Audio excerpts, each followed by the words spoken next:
Donc moi je suis Annette, la fille aînée de Robert Doisneau, et j'ai travaillé dans cet atelier où vous êtes actuellement pendant presque une vingtaine d'années avec lui.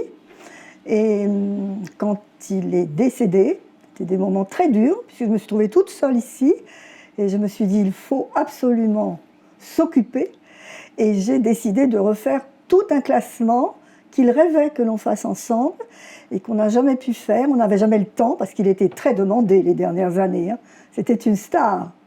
Et donc, toute seule, j'ai mis au point tout un classement d'agrandissement, de plus petits tirages dans mon bureau et qui nous sont utiles tous les jours.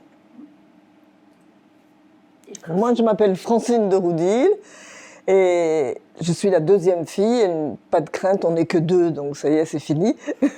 Et cet atelier, il est né du fait qu'il fallait qu'il y ait quelque chose qui centralise à la fois la conservation de la collection, mais aussi sa distribution et sa diffusion, qui est quand même essentielle. Et donc, de l'atelier, nous créons des expositions, nous les faisons itinérer, nous créons des ouvrages d'édition et on essaye de garder aussi une activité totalement vivante, c'est-à-dire une relecture de l'œuvre et la diffusion la plus large possible. Pour moi, ça se confond tout à fait parce que c'était un père photographe, hein. C'était quelqu'un pour qui le métier était beaucoup plus que le métier, c'était un mode de vie.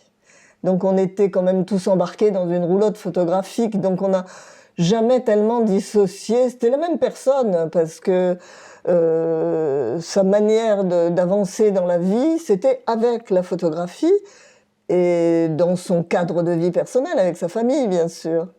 Et quand on partait en vacances, j'ai ce souvenir inoubliable. La voiture était juste sur la place derrière que vous avez vue. Et dès qu'on partait, il mettait le contact de la voiture en route, on ne partait pas avant qu'il nous ait dit cette phrase: mes filles, est-ce qu'il y a bien derrière, dans la voiture, sous vos pieds, mon appareil photo? Il y a une photo qui s'appelle l'enfant papillon, qui pour moi est le symbole de sa manière de travailler. C'est-à-dire cette photo qui est, si on la regarde, on voit un petit enfant qui sourit, qui est très léger, qui est ravissant. Et c'est une photo qui est plutôt joyeuse. Si on la regarde un peu plus longtemps, un peu mieux, c'est sur un décor de misère absolue. C'est les pieds dans la boue, c'est très sombre. Et c'est tout à fait à l'image de ce qu'on appelle maintenant son œuvre. C'est-à-dire que c'est quelque chose qui est construit sur le réel absolu. Ce petit enfant, il l'a bien vu vers la plaine d'Aubervilliers, à Saint-Denis. C'est un petit enfant tout à fait réel, mais il a photographié un petit ange. Il a photographié quelque chose qui prend une dimension un peu surréelle. Et cette photo, je l'aime beaucoup parce que c'est une très très bonne image. Ça fait partie de ses photos essentielles, mais aussi parce que pour moi, elle symbolise complètement son regard photographique. J'ai trouvé. Alors c'est une image que j'aime beaucoup et qu'il aimait lui beaucoup et qu'il citait. Rarement il disait du bien de son travail, hein. Il avait toujours tout raté quand il rentrait le soir de sa journée. Mais celle-là, il l'aimait bien et elle est très belle. Elle s'appelle Mademoiselle Anita. C'est une jeune femme dans un bistrot à Paris. Il a sa copine à côté. Et mon père l'avait remarqué dans ce bistrot. Il a commencé à la photographier et elle avait un petit boléro. Elle a retiré son petit boléro. Et la chrysalide, le papillon est arrivé là, et c'était une très très belle photo. Effectivement, je pense qu'ils ont des univers qui se recoupent complètement, c'est certain. Mais citer une photo en particulier, si, il y en a une que j'ai trouvée extraordinaire, enfin, elles sont toutes extraordinaires, hein. Mais cette pauvre femme avec ses paquets qui a l'air complètement, mais effondrée par la vie, me parle, mais comme beaucoup d'autres. Hein, voilà. Motohashi, je pense que c'est effectivement quelqu'un qui suit une tradition japonaise, d'amitié franco-japonaise de la photographie, quoi. Il y a eu dans les années 50, quand on était petite fille encore, la visite à Paris d'un monsieur Kimura, qui était un grand photographe japonais, et qui avait envie de venir photographier un peu à la française, et donc qui s'était rapproché d'Henri Cartier-Bresson, de mon père, et Kimura a essayé d'approcher cette espèce de sensibilité qu'on dit maintenant humaniste de la photographie de cette époque et a refait des photos dans les décors de mon père, etc. Puis bien des années après, un Motohashi arrive avec cette sensibilité-là qui pour moi a été probablement assise sur la culture qu'il a pu avoir de la photographie qui l'a précédée. Et donc, bien entendu, il y a des résonances. Bien entendu, c'est une photo qui est à la fois très mélancolique, mais je trouve qu'il y a une dimension mélancolique dans la photo de mon père, même s'il cherche toujours à sauver les choses, les humains par de l'humour et par une recherche de la gaieté. Mais il y a une grande mélancolie. Et chez Motohashi, il y a ça. Mais il y a aussi une tendresse pour les gens qu'il photographie. Et puis il y a quelque chose de supplémentaire qu'ils ont peut-être en commun, qui est que leurs photos amènent au rêve, demandent une interprétation, demandent à celui qui les regarde d'être un partenaire. Quand Motohashi nous montre une photo, si on la montre à 3 personnes différentes, elles vont raconter 3 histoires différentes. Il y a quelque chose qui ouvre l'imaginaire. Ça, c'est vraiment une dimension que j'aime beaucoup chez les photographes. Mais chacun vient avec son regard. Écoutez, je ne sais pas, je n'ai pas de conseils, moi, à donner. Simplement, ce qui est amusant, ce sont ces deux univers qui se recoupent, qui se retrouvent, tout à fait. Et puis, je pense que c'est amusant pour chaque visiteur de voir un peu, justement, les comparaisons, les points de rencontre de ces deux photographes qui se sont jamais rencontrés. Hélas. Moi, je crois que quand on visite une exposition, c'est bien de laisser au vestiaire sa culture, ses préjugés, son besoin de jugement, et de regarder. Et puis de voir ce qu'on ressent. Et je pense qu'en plus, l'un comme l'autre, d'ailleurs, c'est des photographes qui doivent se regarder comme ça. Faut pas avoir trop de références. Et ben oui, vous voulez regarder les images de Doisneau et de Motohashi? Eh ben regardez-les.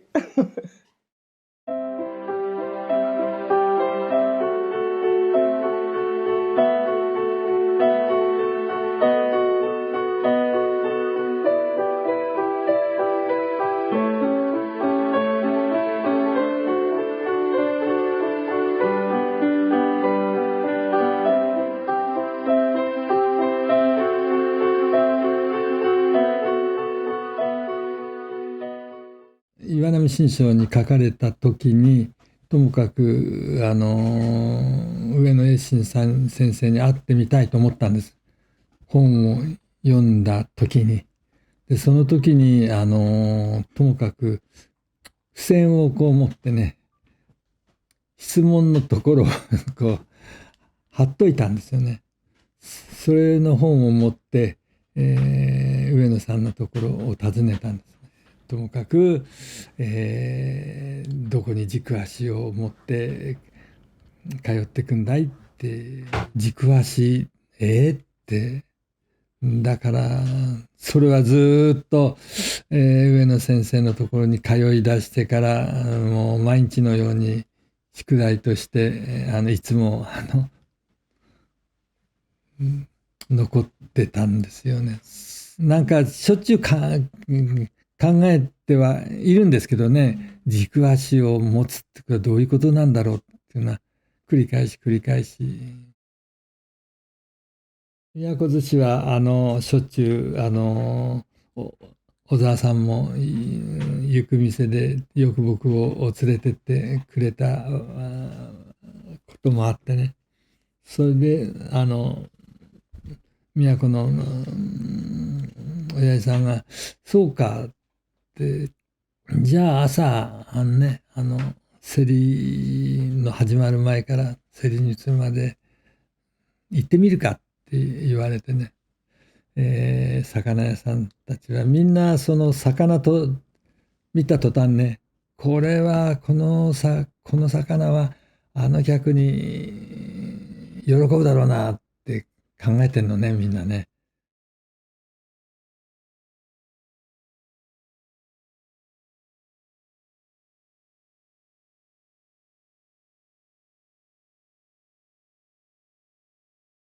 することないわけですよ。ね、いきなり子供たちを写真を撮ったってね、それはなんか、何ができるんだろうと思った時に、信州大学の先生たちの白衣がね、その辺にあったんですよ。それで、じゃあ、これ着ようと思って、それを借りてきて、整理係をやったんですよ。子供たちの。はい、並んで、とかね。それで、順番待ちをしてる子供たちのね。で、その後、じゃあ、ちょっと僕その辺に、歩いてきますって言って、村歩きを始めたんですよね。そしたら、その答えというか、僕が歩いてる、そのね、会ってみたかった、その村の人たちの村を歩いたことがとっても良かったんですね。それで、まあ、ともかく言葉喋れないのに、もう勝手に話しかけてくるからね、それで出会えて、ね、もう、それですっかり、友達ができて、でも考えてみたら、この子供たちがね、一番のロシアとの関係がね、悪くなれば全部、戦場に連れてかれる年格好だなと思って、今はね、それは。